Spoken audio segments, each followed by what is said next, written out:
नमस्ते जी, आदरणीय श्रोतागण। देखिए, सारे संसार में ऐसा कोई भी व्यक्ति होगा जो ईश्वर के विषय में नहीं कहता होगा। कुछ न कुछ ईश्वर के विषय में कोई किसी तरह उसे मानते हैं, तो कुछ ऐसे हैं नहीं भी मानते हैं। लेकिन ईश्वर का जो जिक्र है, यानी उसका जो नाम है, वह हर जगह होता है। कई लोग जो है ईश्वर से प्रार्थना उसको समझ नहीं पाते कि हम उससे प्रार्थना कैसे करें और प्रार्थना क्यों की जाती है।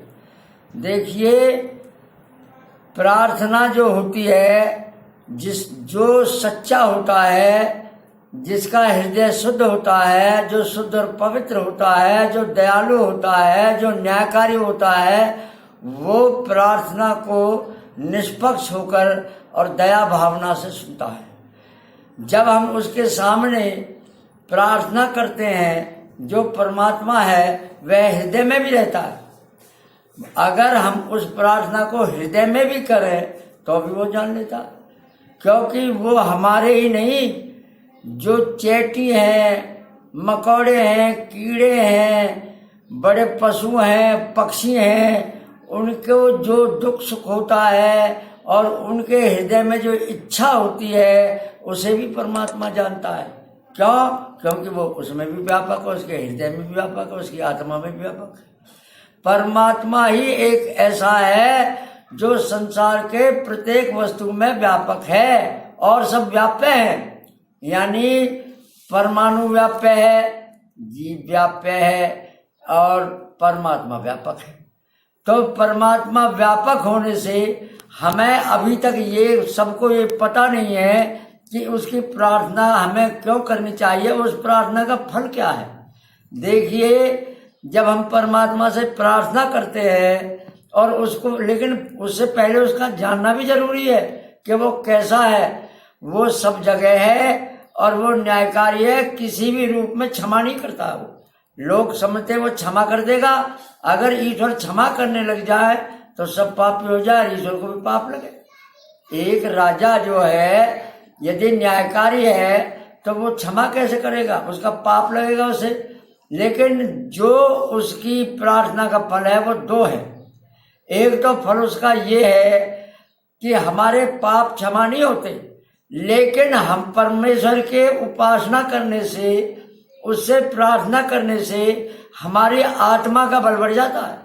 और इतना बढ़ जाता है, इतना हमें ज्ञान हो जाता है कि हमारे सामने पहाड़ जैसा दुख भी आ जाए तो भी हम नहीं घबराते। बतलावे कोई कम बात है। जितने भी संसार में, अब तुम जो है किसी भी महान पुरुष को ले लीजिए जो ईश्वर भक्त हो, महर्षि ध्यान हुए थे, सारे संसार से उन्होंने मतलब ये संघर्ष किया। बताओ, कोई छोड़ा हो, अंग्रेजी राज से किया, पौराणिकों से किया, मुसलमानों से किया, जैनियों से किया, बौद्धों से किया। एक भी मतांतर जो वेद के विरुद्ध है, किसी को भी नहीं छोड़ा। और सारा संसार उससे लड़ता रहा और वो सबसे संघर्ष करता रहा। लेकिन उसकी आत्मा का बल इतना बढ़ गया, कभी भी अकेला भी वो कभी नहीं घबराया। तो प्रार्थना करने का फल ये है, एक तो हमें प्रार्थना कैसी करनी चाहिए। हमें प्रार्थना अपनी उस बात के लिए करनी चाहिए जिससे सबका भला हो। हे परमात्मा, हमें उस बुद्धि को दे दो जिस बुद्धि से हम सबका कल्याण करें, जिस बुद्धि से हम सबका भला करें। और सबका भला करने में ही परमात्मा हमारी भलाई है। जो सामाजिक लोग हुए हैं, जो देशभक्त लोग हुए हैं, वे फांसी के तख्ते पर चढ़ते हुए भी उनका आत्मबल इतना ज्यादा होता है कि वो जो धर्म पर चलते हैं कि उनको घबराहट नहीं होती। चाहे उनके प्राण चले जाएं, लेकिन उनको अंदर घबराहट नहीं होती। क्या ये कम बात है? तो जो परमात्मा है उससे हम जो प्रार्थना करते हैं और आत्मा से करते हैं, हे परमात्मा आप हमें धन दीजिए, तो जिस बात के लिए हम प्रार्थना करें ना, हमें उसके लिए पुरुषार्थ भी करना चाहिए। ये नहीं है जैसे हम परमात्मा से प्रार्थना करें, परमात्मा हमारी दुकान को हम जो खोल रहे हैं हम इसे चलाएं और परमात्मा हमें धन दीजिए, लेकिन हम फिर धन को आपके लिए दान करेंगे तब परमात्मा देगा। अगर ये कहे नहीं मुझे उससे ज्यादा धनवान बना दो, ऐसी बात है को परमात्मा प्रार्थना को स्वीकार नहीं करता। हे परमेश्वर, जैसे आप दान कर रहे हो सब मनुष्यों को सब प्रकार की वस्तु पदार्थ में दान के रखे हैं, आपने सूर्य को दान में दिया है, बिना बिल के हमें इतना प्रकाश दे रहे हो, वायु दे रहे हो, ऑक्सीजन दे रहे हो, पृथ्वी हमारे लिए बनाई, तरह तरह के फल हमारे लिए बनाए, ऐसी कोई चीज नहीं छोड़ी जो हमारे लिए बनाई। परमात्मा को किसी चीज की भी आवश्यकता नहीं है, वो तो हमारे लिए बनाता है। लेकिन जब हम सबके लिए प्रार्थना करते हैं उसको परमात्मा स्वीकार करता है और ईश्वर क्योंकि हृदय को जान लेता है कि मैं इसको जो चीज मांग रहा दूंगा तो इसको ये सबके लिए प्रयोग करेगा और सबको दान में देगा, दूसरों को ये सुख पहुंचाएगा और अज्ञानता का नाश करेगा और वेद का प्रचार करेगा, तब वो हमें जो है हमारी प्रार्थना को स्वीकार करता है और हमारा बल बढ़ाता है, हमारा सामर्थ्य बढ़ाता है, हमें ज्ञान देता है, हमें बुद्धि देता है। जब भी तो बुद्धि के लिए प्रार्थना की जाती है, सबसे ज्यादा हमें बुद्धि मांगनी चाहिए, क्योंकि बुद्धि से बलम तस्य निर्बुद्धेस्तु कुतो बलम। जहाँ बुद्धि होती है बल भी वही होता है। आपने एक जो है ये दृष्टांत होते हैं कि बुद्धि के बल से खरगोश ने शेर को मार दिया।